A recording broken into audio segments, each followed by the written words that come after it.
The Quran on Geology. Dr. Allison Pete Palmer. About our speaker, born and raised in New Jersey, AR, Pete Palmer earned his B.S. in Geology from Pennsylvania State in 1946 and a Ph.D. in Geology from the University of Minnesota in 1950. During his lengthy career, he has held various positions in geology and paleontology, including Cambrian geologist, paleontologist, U.S. Geological Survey in Washington, D.C. from 1950 to 1966, Professor of Geology, State University of New York at Stony Brook from 1966 to 1980, and Centennial Science Program Coordinator, mega editor for about 40 volumes of multi-authored books on the geology of North America for the Geological Society of America in Boulder from 1980 to 1993. Since 1993, he has been recentered as president of the small non-profit Institute for Cambrian Studies. Dr. Allison Pete Palmer will now take you on an historic passage through time, using the now recently obtained knowledge from geological sciences, which he verifies so wondrously using chosen verses from the Quran and clearly stated comments of Prophet Muhammad, peace and blessing be upon him, known as Hadith. In order to discuss the significance of geological ideas or perceptions from the Quran and Hadith, it is first necessary to provide some background information describing where geology is today and how it got there.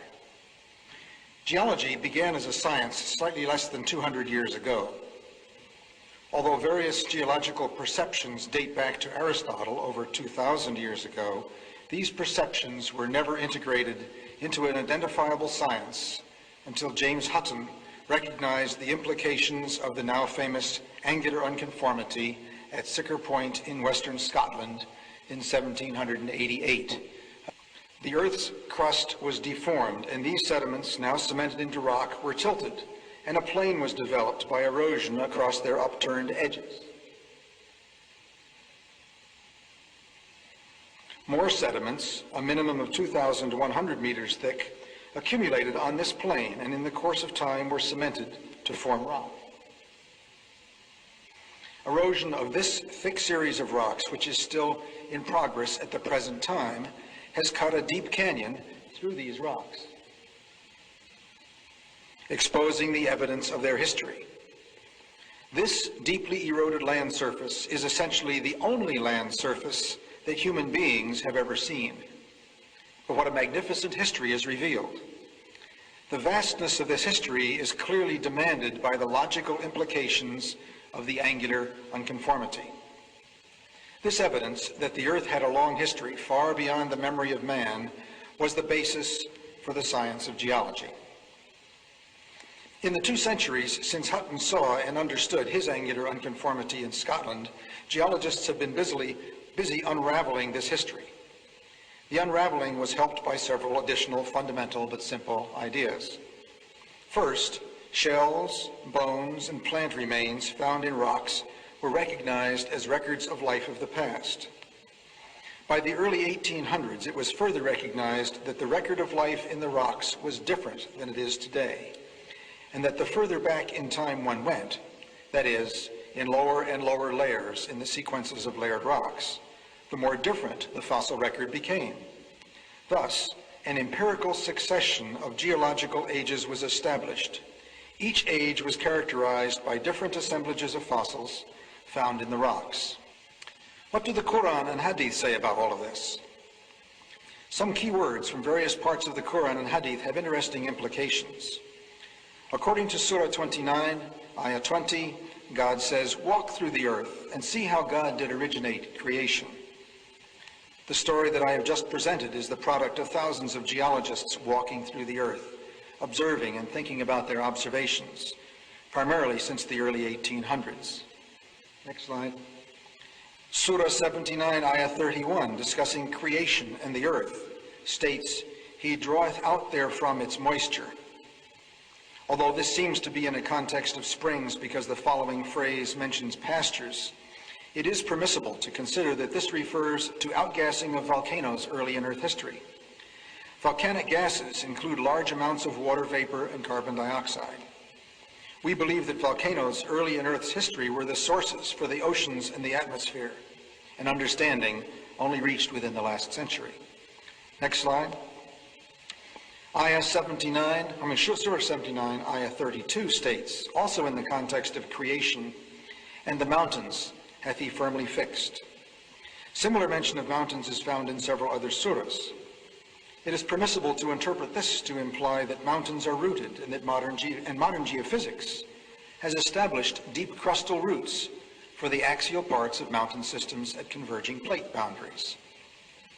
Several surahs mention geological perceptions tied to earthquakes. Next slide. Surah 86, Ayah 12, in the context of predicting happenings on the Day of Judgment, states, "And by the earth, which has faults." And Surah 67, Ayah 16, next slide, in a context of punishment for unbelievers, states, "Are you sure that God will not cause you to be swallowed up by the earth when it is turbulent?" It is permissible to interpret these surahs as evidence of the awareness of great faults within the earth and of a turbulent interior, parts of the recent developments in plate tectonics. Other surahs seem to refer to changing dimensions of continents. Next slide. In a context of creation, Surah 70, Ayah 30 says, "And the earth," here in the sense of continents, "moreover, hath he expanded." Next slide. Surah 13, Ayah 41, in a context referring to the power of God, states, "See they not that we gradually reduce the continents?" And in Surah 13, Ayah 3, in the context of creation, we see, "And it is he who expanded the earth and set thereon mountains standing firm and rivers." The concept of change in the geographic dimensions of the continents is a very modern concept.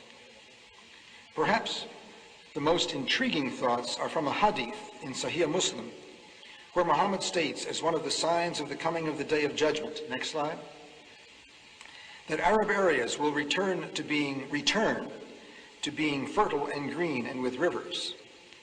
The archaeological and geological evidence that they once were green and will become green again is less than a century old. I have been asked, could Muhammad personally have known these things? The answer of a cautious scientist is, it is not impossible, but it would require a very sophisticated awareness of natural history. The Middle East has been and still is one of the more earthquake-prone parts of the world.